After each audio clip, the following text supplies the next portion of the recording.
Very good morning, good afternoon, good evening. मैं Rashida history subject को पढ़ाने के लिए आपके सामने आई हूँ। तो मैंने हिस्ट्री जो लिया है that is a class 12th Indian history theme 1, और उसमें से मैंने जो चैप्टर उठाया है दैट इज़ अ ब्रिक्स, बीज एंड बोन्स। ब्रिक्स, बीज एंड बोन्स, यहाँ से ब्रिक्स क्या होती हैं, बीज क्या होता है, बोन्स क्या है। ब्रिक्स आपको जैसे कि मालूम है ईंटें, चाहे वो ईंटें हमारी मिट्टी की हों, बेक्ड हों या अनबेक्ड हों, ब्रिक्स आप जानते हैं। बीज मीन्स मन के जो बीज जिसकी हम ज्वेलरी बनाते हैं, जैसे पर्ल्स होता है या हम मालाएं वगैरह, प्रीशियस स्टोन आते हैं, इसमें कुछ ऑर्डिनरी स्टोन्स भी आते हैं, वो हमारे बीज हो गए। बोन्स, बोन्स आप जानते हो बोन्स क्या हैं। बोन्स किसी की भी बोन्स हो सकती है। हड्डियाँ मीन्स एनिमल्स की हड्डियाँ, इंसानों की हड्डियाँ, बर्ड्स की हड्डियाँ, कोई भी बोन्स हो सकती है। तो इसके बारे में हम डिटेल में हम आपको बताएंगे। इसमें जो है हम लोग, इसमें टॉपिक जो है हमारा लेसन ब्रिक्स, बीज एंड बोन्स, इसे हम हड़प्पन सिविलाइजेशन भी जानते हैं, हड़प्पन सिविलाइजेशन के नाम से भी जानते हैं। हड़प्पन सिविलाइजेशन इसको क्यों कहते हैं, वन बाय वन मैं आपको डिटेल में बताऊंगी। इससे इंडस वैली सिविलाइजेशन भी कहा जाता है। इंडस वैली सिविलाइजेशन क्यों कहते हैं वो भी मैं आपको बताऊंगी। जब हमारे आर्कोलॉजिस्ट ने इसको खोजा, डिस्कवरी की, एक्सकवेटेड किया, एक्सवेशंस किया इसका, तो इसे हड़प्पन कल्चर के नाम से भी जाना गया। लेकिन इसे एक और नाम दिया गया, वो है मैच्योर कल्चर। अब ये वन बाय वन मैं आपको सारा बताऊंगी। अब हड़प्पा जो है, हड़प्पा ये प्रेजेंट डे में पाकिस्तान में है। ये इतनी बड़ी सिविलाइजेशन जो है कहाँ से कहाँ तक फैली हुई थी, अफ़गानिस्तान, बलूचिस्तान, पाकिस्तान, इंडिया के बहुत सारे जो प्रेजेंट डे में इंडिया की जो काफ़ी सारी स्टेट्स हैं वो थी इसमें, और पूरा सिंध, बहुत सारी साइट्स इसमें हम वन बाय वन जो है आपको बताएंगे। अब जो है इसकी जो ये फ्लोरिश्ड टाइम पीरियड जो है इसका बताया जाता है 2600 से 1900 BC तक का इसका टाइम पीरियड बताया जाता है जब ये फ्लोरिश्ड हुआ। अगर हम बात करते हैं प्रेजेंट डे में, मैं आपको बताऊंगी कि कौन कौन सी साइट्स जो है वो हमारी पाकिस्तान में थी और कौन कौन सी साइट्स जो है हमारी जो है इंडिया में थी। तो सबसे पहले हमें ये साइट्स के बारे में हम देख लेते हैं। ये हड़प्पा, मोहनजोदारो, चानुदारो बलोचिस्तान, कोट डीजी सिंध में, बालाकोट, ये हमारी प्रेजेंट डे में पाकिस्तान में है। अगर हम इंडिया की बात करते हैं, इंडिया में कौन कौन सी जगह थी जो हड़प्पन सिविलाइजेशन की जो खोज की गई, आर्कोलॉजिस्ट ने इसको डिस्कवर किया, एक्सकवेट किया, दैट इज़ अ राजस्थान है, गुजरात है, हरियाणा है, पंजाब है और उत्तर प्रदेश है। तो इतनी सारी जगहें जो है एक्सकवेट करना या फिर इसी की खुदाई करना, it was not easy for archaeologist. अब हम देखेंगे इसकी खोज कैसे की और किसने की। जिसकी खोज की है वो की है हमारे दयाराम साहनी जी ने। दयाराम साहनी जी ने इन 1920s में इन्होंने इसे स्टार्ट किया था और 1921 तक इसकी खुदाई जो है ख़त्म हो चुकी थी और इन्होंने पूरी डिस्कवरी हड़प्पा की कर ली थी। अगर हम आगे देखते हैं तो ये किसके अंडर मतलब इन्होंने काम किया था, दैट इज़ हमारे ASI archaeologies of survey of India. ये हमारे जॉन मार्शल के अंडर जो है इन्होंने काम किया और इसकी खुदाई की। जॉन मार्शल जो है हमारे प्रोफेशनल आर्कोलॉजिस्ट थे जिनकी बहुत बड़ी देन हमारे लिए है और हिस्ट्री के लिए है। इंडिया में जैसे कि आपने देखा ये वाली साइट्स जो हैं, राजस्थान है, गुजरात, हरियाणा, पंजाब, उत्तर प्रदेश है, तो इसमें हमारे जो ये तो स्टेट थी, जो पर्टिकुलर प्लेसेस थे, जो सिटीज़ जो हैं वो हमारी खोज करके हमें देखने को मिली है दैट इज़ कालीबंगन है, ये राजस्थान में था। धौलावीरा लोथल गुजरात में था। फिर आपका Rakhigarhi Banawali that is in Haryana. इसके अलावा पंजाब में रोपड़ और उत्तर प्रदेश में आलमगीरपुर, ये वाली साइट्स जो हैं यहाँ पर जितनी भी खुदाई की है बहुत ज़बरदस्त अच्छे शहर थे जो बहुत डेवलप्ड थे। आर्कोलॉजिस्ट को हम ये ना समझे कि उन्होंने बहुत आसानी के साथ जो है इतनी बड़ी खोज करके या इतनी साइट को खोज करके जो है बहुत इजीली इन्होंने खोजा होगा। तो इन्होंने इनका बहुत ज़्यादा योगदान है, बहुत ज़्यादा इन्होंने एफर्ट्स किए हैं। आज की डेट में हमारे पास जो है बहुत ज़्यादा फैसिलिटीज़ हैं, हमारे पास रोड ट्रांसपोर्टेशन है, हमारे पास जो है बायर की फैसिलिटीज़ है। आज हमारे पास जो है धूप छाँव हर चीज़ हम अपने हिसाब से कर सकते हैं। बट उस टाइम ना रोड थे, ना उस टाइम जो है आपको जो है रास्ते थे। जैसे इनको पता चलता है कि यहाँ पे कोई बहुत बड़ा शहर जो है या सिटी जो है हड़प्पा सिविलाइजेशन की बहुत सारे शहर जो है बसे हुए थे, तो उनको खोज करना इट वाज नॉट इजी। तो ये आर्कोलॉजिस्ट ने उन्होंने धूप इतनी सही है, भूखे रहे हैं, प्यासे रहे हैं, पानी नहीं मिला है, कुछ डेजर्ट एरिया थे जहाँ पे मतलब पानी बिल्कुल भी नहीं था, पैदल चलना पड़ा उन लोगों को।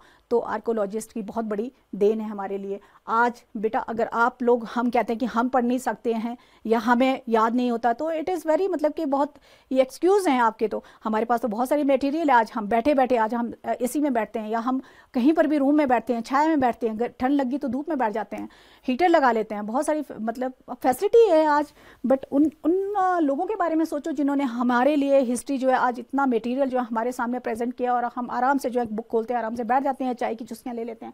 लेकिन चलिए आगे चलते हैं। ये जो एक्सकवेशंस किया है ये 1920 या 21 में इनका ख़त्म हो गया था बाय द दयाराम साहनी, है ना, in the leadership of sir John Marshall who was a director general of archaeology survey of India. और 1900 जैसे कि 1902 में इनको जो है अपॉइंट किया गया था एंड अनटिल 1928 तक इन्होंने जो है पूरा काम किया एज ए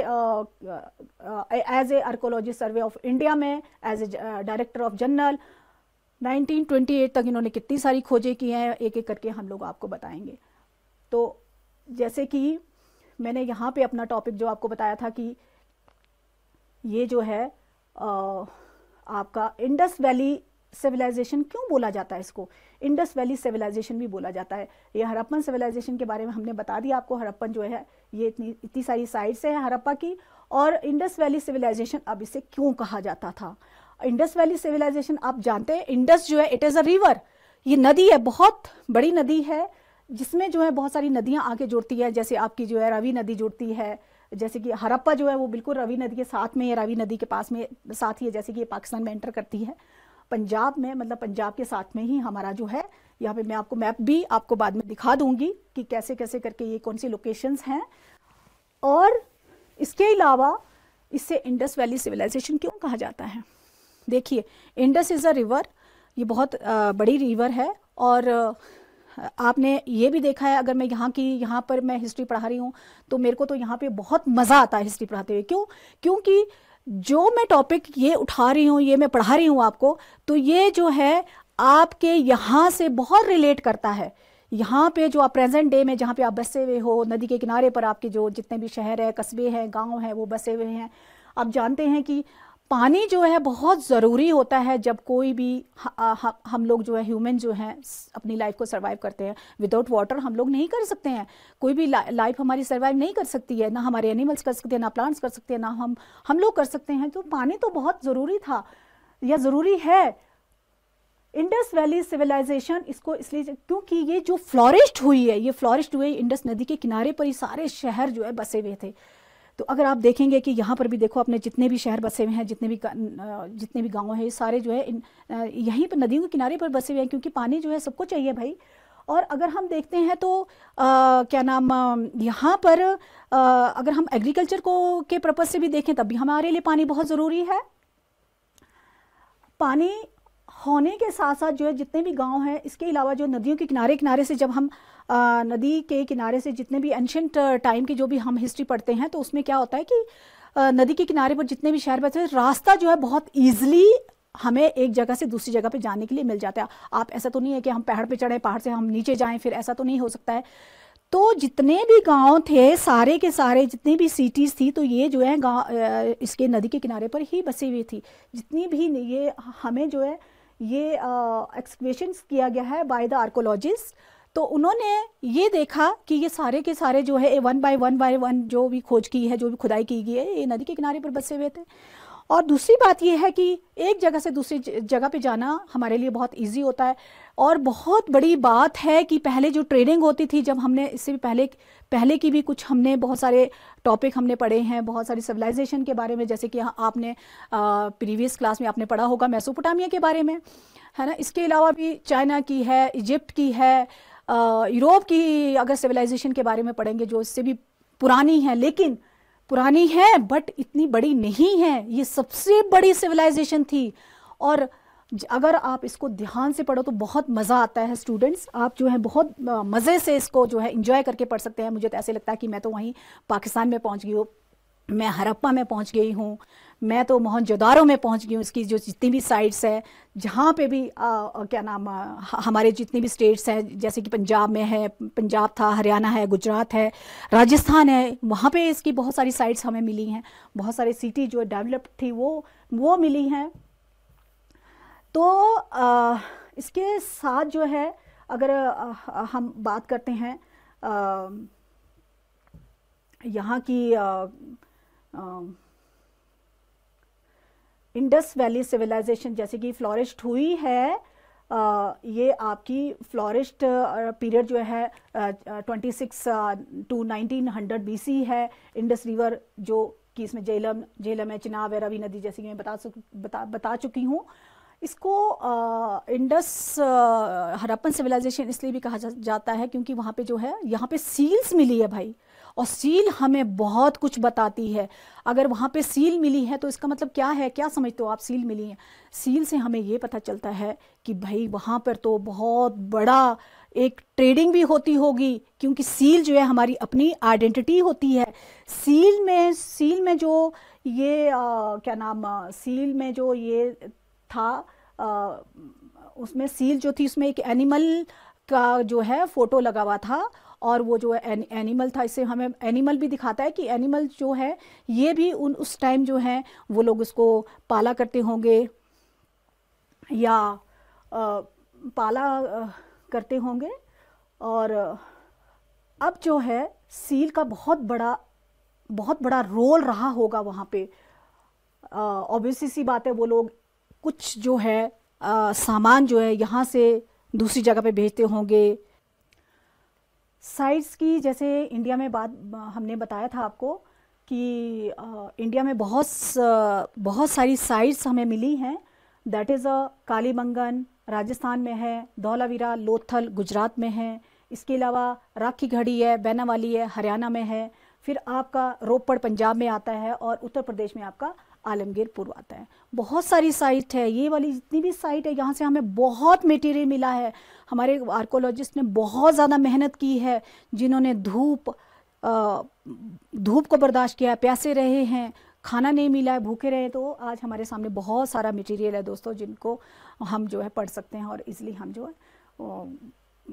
हम लोगों को आसानी से हम पढ़ सकते हैं। ओके, नेक्स्ट इज़ एक्सकवेशन जो इसका हुआ था वो 1920 में स्टार्ट किया था। 21 तक जो है हड़प्पा की जो साइट थी ये ख़त्म हो गई थी, और नेक्स्ट साइट जो है मोहनजोदारो है वो 1922 में उन्होंने स्टार्ट किया था। तो अभी हम इसी को ही देख रहे हैं कि दयाराम साहनी ने जो है बहुत बड़ा उनका रोल रहा है। उन्होंने जो है इसकी खुदाई की, और under the leadership of general director जो अपॉइंट किए गए थे ASI के, आर्कोलॉजिकल सर्वे ऑफ इंडिया के, वो 1902 में उनको जो है अपॉइंट किया गया था, और टिल 1928 तक वो इसी पर ही काम करते रहे और इसी को ही सर्च करते रहे। तो ये हिस्ट्री को छानना, हिस्ट्री को जानना, इट इज़ नॉट ईजी। ये ऐसे है जैसे आप आटा लेते हो ना, आटे में आटा छानते हो ऐसे करके, कोई भी चीज़ बारीक हो तो उसके बाद जो है जो पीछे मटेरियल बच जाता है उसमें से एक एक कण करके जो है अलग करना है हमें। तो ये काम जो है हमारे आर्कोलॉजिस्ट ने किया है। आगे हम चलते हैं। नेक्स्ट मैंने आपको बताया था कि इंडस वैली सिविलाइजेशन भी इसको बोला जाता है। अब आपके माइंड में होगा कि इंडस वैली सिविलाइजेशन क्यों कहा जाता है। जैसे कि आप जानते हैं, मैंने इससे पहले भी बता दिया, इसका जो टाइम पीरियड था दैट वाज 2600 टू 1900 BC का जो पीरियड था, ये टाइम था जब ये फ्लोरिश्ड हुई थी। ओके, इससे जो है इसके 3 फेसेस हमें बताए गए हैं। 3 फेसेस हैं इसके, आर्कोलॉजिस्ट ने इसको 3 फेसेस में डिवाइड किया गया है। Number 1 is early Harappan civilization, फिर आपको बताया है मैच्योर हड़प्पन सिविलाइजेशन जिसके बारे में हम पढ़ रहे हैं, एंड फिर बताया इन्होंने later Indus civilization. Okay, Indus civilization कह सकते हैं या हड़प्पन सिविलाइजेशन कहा जाता है। तो लेटर के बारे में हम बाद में बताएंगे, 3 फेसेस में है। और मैच्योर हड़प्पन सिविलाइजेशन क्यों बोला गया है, मैच्योर क्या होता है? मैच्योर होता है एक हेल्दी, एक फ्लोरिश्ड, एक डेवलप्ड, जहाँ पे हर फैसिलिटी थी जो हम आज की डेट में देखते हैं। अगर हम आज की डेट में देखते हैं, हम अपना घर बनाते हैं या कोई सिटी है, सिटी को किस तरह से प्लान करके बनाया जाता है, वहाँ पे कोई बहुत सारे डिपार्टमेंट्स होते हैं जो उसको देखते हैं, हमारे एडमिनिस्ट्रेशंस हैं वो देखते हैं, या सिटीज़ में हमारा जो है एमसी डिपार्टमेंट होता है जो देखता है कि सड़कों में क्या सड़क होनी चाहिए, मेन जो है सड़क होना चाहिए, ड्रेनेज सिस्टम होना चाहिए, लाइटिंग का सिस्टम होना चाहिए, या फिर आपका जो है वॉशरूम वगैरह अच्छे से बने होना चाहिए, पानी फैसिलिटी होनी चाहिए, किस तरह से बनना है, घर कैसे बनने चाहिए, घरों को एक को छोड़ के दूसरे घर के लिए बीच में थोड़ा स्पेस होना चाहिए। तो ये चीज़ें जो हैं हमारे हमारे जो आर्कोलॉजिस्ट थे उनको जो है पहले ही मिल चुके हैं ये। और उस टाइम देखो आपकी कितना डेवलप था। और ये सिटी जो है बाद में जो है जो हम लेटर हड़प्पन सिविलाइजेशन पढ़ेंगे उसमें हम ये पढ़ेंगे कि भाई वो जो है ख़त्म भी हो जाती है। कैसे ख़त्म हो जाए, पहले तो हम इसको देखना है कि हमने ये थी कैसी, क्या क्या वहाँ पे था। तो जैसे कि वहाँ पे इंडस रिवर के बारे में हम बता रहे थे आपको कि इंडस रिवर सिविलाइजेशन क्यों कहा जाता है। इंडस रिवर हमारी बहुत इंपॉर्टेंट रिवर है जहाँ पे बहुत सारे ये साइट के जो भी शहर थे, सिटी थी, जो भी गांव थे, ये सारे बसे हुए थे और बहुत फ्लोरिश्ड थे। और यहाँ पे कितना डेवलप था कि किस तरह से घर बनाए हुए थे, किस तरह से मतलब कि घरों को जो है सिस्टमेटिकली बनाया हुआ था। वहाँ पे पानी की फैसिलिटी थी, या वहाँ पे ड्रेनेज सिस्टम था, वहाँ पे वॉशरूम तक बने हुए थे। और बहुत सारे गांव में हमने खुद देखा है कि वहाँ पे वॉशरूम नहीं बने होते हैं, बट यहाँ पे उस टाइम जो है ये एक वेल प्लान्ड, वहाँ का ऑब्वियसली सी बात है कि वहाँ का जो किंग होगा, राजा होगा, जो एडमिनिस्ट्रेशन होगा, बहुत सिस्टम अच्छा होगा। और हमें दोस्तों वहाँ पे अगर हम बात करते हैं, वहाँ पे हमें सीलें मिली हैं हमारे आर्कोलॉजिस्ट को। तो सील जो हमें मिली है, सील हमें बहुत कुछ बताती है। सील वेट मिली है, स्टोन मिले हैं, टूल्स मिले हैं, एग्रीकल्चर टूल्स मिले हैं, और बहुत सारी साइट्स हैं जो वेट हड़प्पा में मिली है, मोहनजोदारो में मिली है। सील हमें क्या बताती है? सील हमें ये बताती है कि वो वाकई में बहुत डेवलप थे, बहुत ज़्यादा सिटी जो है किस तरह से उनका वहाँ का सेटलमेंट हुआ था। सील हमें ये भी बताती है कि एक जगह से दूसरी जगह कुछ भी हमें सामान भेजना, अपने गुड्स को ट्रांसपोर्ट करना है, या हम जो है हमारा जो है इंपोर्ट एक्सपोर्ट हो रहा है, तो हमें सील की बहुत ज़्यादा ज़रूरत पड़ रही है। या हम ये कह दें कि हम एक जगह से दूसरी जगह थे, जैसे कि आज की डेट पर हमारा सामान आता है, अगर आप कोई पार्सल ही भेज देते हो, यहाँ से कहीं भेजना है आपने, तो आपकी आइडेंटिटी ज़रूरी है कि आप उसको स्टैंप लगाएंगे, स्टैंप लगा के वहाँ पे सीली वो चीज़ मिलेगी। तो इसका मतलब ये होता है कि भी आप जो चीज़ आप यहाँ से भेज रहे हो वो रास्ते में कहीं पर भी उसके साथ कोई छेड़छाड़ कर नहीं हुई है, और वो सील जो है वहाँ पे जो है अच्छे से सील्ड ही वो पैकेट है या फिर कुछ भी आपका मटेरियल है पहुँचता है। तो इस मीन्स कि ये जो है वहाँ पर प्रॉपर आपका सही तरीके से वहाँ पर पहुँच गया है। तो इसलिए जो है सील का इस्तेमाल किया जाता था। सील जो है अपनी आइडेंटिटी होती थी, और इससे हमें ये पता चलता है कि वहाँ पे ट्रेडिंग भी होती होगी भाई, एक जगह से दूसरी जगह पे कुछ ना कुछ सामान जो है भेजा जाता था। और सील के ऊपर जो है मतलब ये मोहर है, मोहर में जो हमें निशान मिले हैं, और जो ये स्टैंप है इसमें हमें पिक्चर मिली है, एनिमल की पिक्चर मिली है। ओके, तो वहाँ पे सिलेंड्रिकल सील भी मिली है। एक हमें ये बताती है कि जिसमें लॉर्ड शिवा का जो है एक लॉर्ड शिवा हॉर्न वाला जो एनिमल होता है ना, तो वो लॉर्ड शिवा माना जाता है उन्हें। इसका मतलब है लॉर्ड शिवा वो लोग पूजा पाठ भी करते थे। सील के साथ साथ जो है, सील के अलावा जो है वहाँ पे हमें वेट मिला है। अरे वेट जो है मतलब कि वहाँ पे जो भी हमारी जो ब्रिक्स मिली हैं, ब्रिक्स जो है एक स्टैंडर्ड साइज़ था, स्टैंडर्डाइज, और उस ब्रिक्स का जो है सेम साइज़ में, इसका मतलब है कि वो लंबाई कितनी थी, उनका वेट कितना था। तो इससे हमें ये पता चलता है कि वहाँ पे नाप तोल का भी पूरा एक सिस्टमेटिकली मतलब कि एक सिस्टम बनाया होगा, जिसको मतलब कि इन्होंने ये जो है वेट का जो सिस्टम था वहाँ पे, ये चीज़ें हमें जो है हमें मिलती है हड़प्पा और मोहनजोदारो से मिलती है। इसके अलावा जो है अब हम देखेंगे वहाँ पे क्या एग्रीकल्चर होता था। तो हमें बहुत सारे, हमारे आर्कोलॉजिस्ट को बहुत सारे मटेरियल ऐसे मिले हैं, ऑब्जेक्ट्स मिले हैं, जिससे हमें ये पता चलता है कि वहाँ पे एग्रीकल्चर भी होता था। अब हम एग्रीकल्चर में देखेंगे कि एग्रीकल्चर क्या क्या वो खाते थे, या फिर उनका रहन सहन कैसा था, किस तरह से सब्सटेंसेस ऑफ मतलब कि टेक्नोलॉजी उनकी क्या थी एग्रीकल्चर के लिए। एग्रीकल्चर की अगर हम बात करते हैं तो वो लोग जो है एग्रीकल्चर में जो है वो लोग जो है वीट है, बाजरा है, मिलेट्स है, बार्ले है, लेंटिन है, और इसके अलावा चिकपिया है, और ये सीजन्स हैं जो मतलब कि तिल जिसको कहते हैं सीजन, तो वो भी वहाँ पे मिले हैं।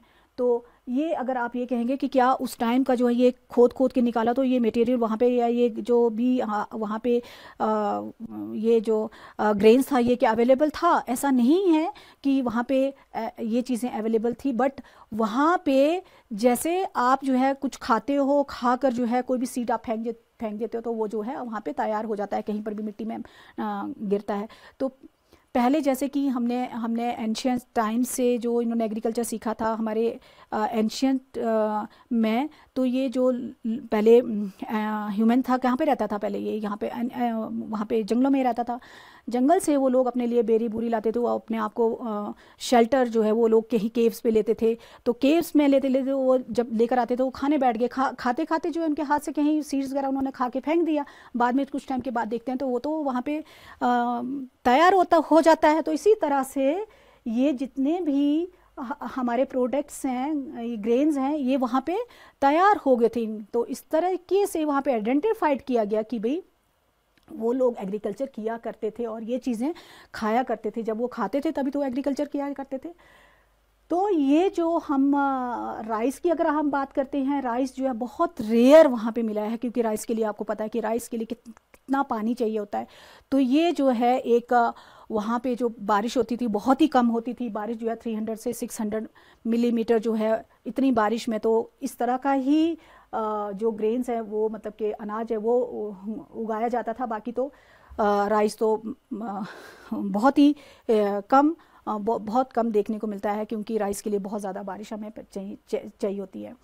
इसके अलावा हम देखेंगे कि क्या वो लोग डोमेस्टिकेट किया करते होंगे, डोमेस्टिकेशन ऑफ एनिमल्स, डोमेस्टिकेट किया करते थे और पालते थे। क्या वो खाते भी थे? ऑब्वियसली सी बात है, वो लोग पालते क्यों थे? पालने का मतलब होता है कि क्या उनकी ऊन वगैरह वो इस्तेमाल किया करते होंगे, और कुछ एनिमल्स को वो खाया भी करते होंगे। तो इनकी जो है बोन्स हमें मिली है, हमें वहाँ से बहुत सारी एनिमल्स की बोन्स मिली है, जिससे आर्कोलॉजिस्ट ने जो है ये आइडेंटिफाइड किया है वहाँ की जो बोन्स थी। इसका जो इससे जो है जो बोन्स थी वो बताई जाती है, जैसे कैटल है, शीप है, गोट्स है, बुफेलो है, इसके अलावा जो है पिग है, इसके अलावा जो है घड़ियाल है। घड़ियाल इज़ अ बहुत बड़ी मछली होती है, जैसे मतलब क्रोकोडाइल की तरह जो है, और बहुत बड़ी मछली जो है उसके बड़े बड़े कांटे, मछली के कांटे कभी नहीं मतलब वो बोन्स जो होती है वो बहुत देर से मतलब वो होती है, गलती नहीं है इतनी ईजिली। तो इनकी जो है हड्डियाँ वहाँ से मिली हैं। इसके अलावा फ़िश है, फोल है, डियर है। तो ये चीज़ें वहाँ पे इसकी जो है बोन्स है वहाँ पे मिली है।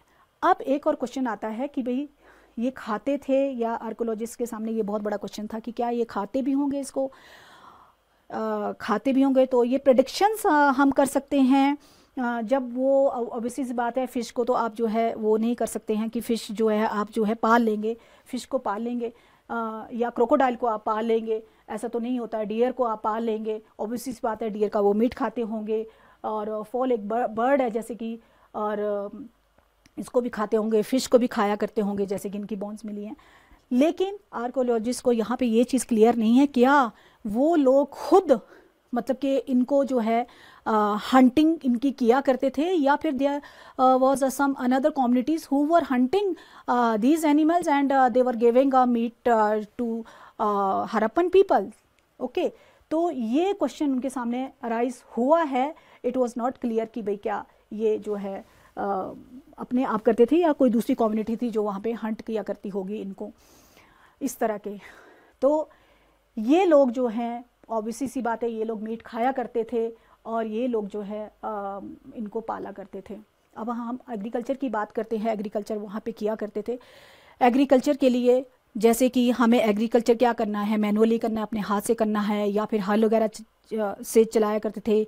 और इसके अलावा जो है वहाँ पे उसके लिए एग्रीकल्चर के लिए हमें इरिगेशन की बहुत ज़रूरत होती है, बिना पानी के तो वहाँ पे पॉसिबिलिटी नहीं थी। और जब हम यहाँ पर भी कोई भी खेती करते हैं तो हमें तो पानी चाहिए होता है ना, तो इसलिए जो है वहाँ पे जब एक्सकवेशंस किया गया तो वहाँ पे ऑक्स, बुल, टेराकोटा, है ना, ये चीज़ें वहाँ पर मिली हैं, इनके स्कल्पचर मिले हैं टेराकोटा के। टेराकोटा बुल मिला है, टेराकोटा की ऑक्स वगैरह मिला है। इसके अलावा जो है वहाँ पे प्लो मिला है, कॉपर के टूल्स मिले हैं, और बहुत सारे इसके अलावा और भी टूल्स मिले हैं, जैसे स्टोन के ब्लेड्स मिले हैं। इसके अलावा जो है कुछ शार्प टूल्स भी मिले हैं। तो ये हमें ये दिखाते हैं कि जब वहाँ पे प्लो मिला, उसी सी बात है, प्लो मिला है तो प्लो तो हमें ये कहता है कि प्लो तो हल है भाई।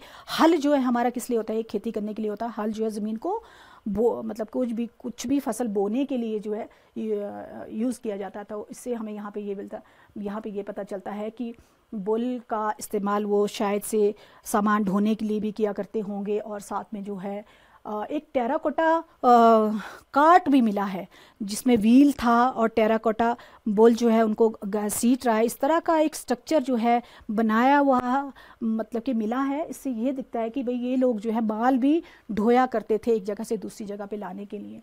तो प्लो हमें ये बताता है कि वो लोग एग्रीकल्चर डेफिनेटली किया करते थे, जबकि हमने पहले ही आपको बता दिया कि ये अनाज जो है वहाँ पे हमें मिला है। तो ये चीज़ें वो ग्रो किया करते थे।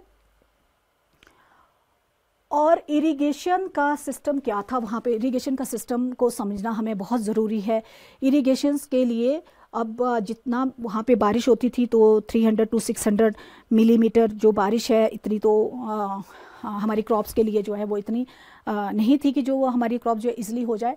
बट इरिगेशंस के भी हमें बहुत ज़्यादा हमें वहाँ पे कुछ जैसे वेल मिले हैं, कुएं मिले हैं, इसके अलावा कैनाल्स मिले हैं, जब खोदा गया कैनाल्स मिले हैं। और कैनाल के अलावा जो है हमें बहुत बड़ा एक रिजर्वर मिला है, वाटर रिजर्वर, जहाँ पे मतलब कि पानी को बहुत बड़ी तादाद में वो लोग जो हैं स्टोर किया करते थे। और साथ में जो है उसके लिए इरिगेशन पर्पस के लिए उसको स्टोर किया करते थे।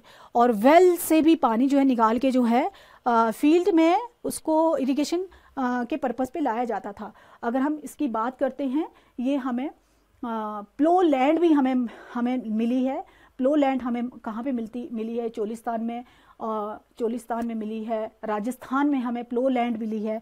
और प्लो लैंड हमें ये प्लो लैंड भी जिसमें हल चला हुआ होता है, तो हमें पता चल जाता है कि ये ज़मीन जो है बोई हुई थी और इसमें जो है कोई ना कोई जो क्रॉप्स जो है उगी है, तो हल चली हुई ज़मीन का हमें पता चल जाता है। तो ये हमारे राजस्थान में हमें बैनावली में, जैसे बैनावली में हमें ये मिली है। तो इससे हमें ये पता चल जाता है कि वहाँ पे खेती जो है बहुत अच्छे से की जाती थी। और ये भी पता चलता है कि वहाँ पे 1 टाइम 2 क्रॉप्स जो है बोई जाती थी, डिफरेंट क्रॉप्स।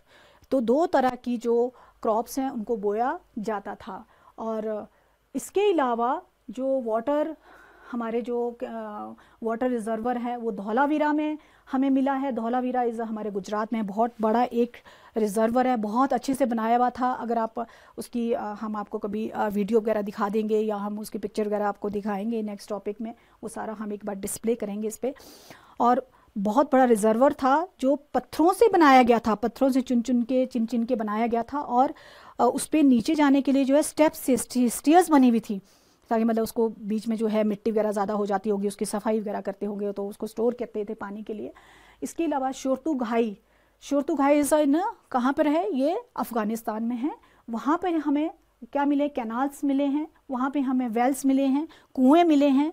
तो ये लोग जो है मतलब किस तरीके से ये खेती बाड़ी किया करते थे या फसलों को उगाया करते थे, इरिगेशन का क्या सिस्टम था। इसके अलावा जो है आर्कोलॉजिस्ट ने इसके अलावा बहुत सारी जो साइट्स हैं, बहुत सारी साइट्स जैसे मोहनजोदारो है, मोहनजोदारो देखा कि मोहनजोदारो जो है, जो कि प्रेजेंट डे में पाकिस्तान में है, यहाँ पे हड़प्पा आ जाता है, और इस साइड में हमारा जो है नीचे जो है गुजरात के साथ आगे जो है हमारा जो है ये आ जाता है, मोहनजोदारो आ जाता है। मोहनजोदारो की जो साइट थी वो बहुत ज़बरदस्त 1922 में जो खोजी गई है। और इसके अलावा जो है कोडीजी है, जितने भी शहर हमारे यहाँ पे इंडिया में जो इस टाइम प्रेजेंट डे में जो स्टेट्स हैं यहाँ पे मिली हैं, तो इन सब को देखकर हमें तो मुझे तो ऐसे लगता है जैसे मैं वहाँ पर पहुँचेगी तो आप लोग जो है डरिए मत कि जो है बहुत फेयर हिस्ट्री को लेकर होता है। तो आप लोग पुराने ज़माने में क्या हम लोग तो अपने नाना नानी से कहानियाँ सुना करते थे, आज तो हम पढ़ते हैं। मेरा तो इंटरेस्ट इसीलिए बढ़ा है क्योंकि मैं बहुत इंटरेस्ट रखती थी पुरानी कहानियों में, और हिस्ट्री में मेरा बहुत इंटरेस्ट इसीलिए बढ़ा कि मुझे हिस्ट्री में ही आगे पढ़ना है, तो मुझे तो बहुत मज़ा आता है। तो बेटा आप भी बहुत इंटरेस्ट लेकर पढ़े इसको, और बहुत मज़ा आता है। मुझे तो लगता है मैं वहीं पर पहुंच गई हूँ। तो इसी के साथ ही thank you so much. Next topic को लेकर मैं मोहनजोदारो का और इसकी साइट है, जो मोहनजोदारो में क्या क्या कैसा सेटलमेंट था, किस तरह से मकान बने हुए थे, 2 सेट्स में बने हुए थे। इसके अलावा जो है आपका हम आपको उसमें बताएंगे वहाँ का ड्रेनेज सिस्टम, वहाँ का रोड सिस्टम, घर कैसे बने हुए थे या ड्रेनेज सिस्टम कैसा था। बाथ हाउस वहाँ पे मिला है, बाथ हाउस के बारे में डिटेल में मैं बताऊंगी। और चानूदारो जो था वहाँ की एक साइट थी, वहाँ पे जो है बहुत उसके लिए बीज वगैरह के लिए बहुत फेमस थी, तो वो वाली साइट पढ़ो, मैं आपको बताऊंगी। तो so thank you so much.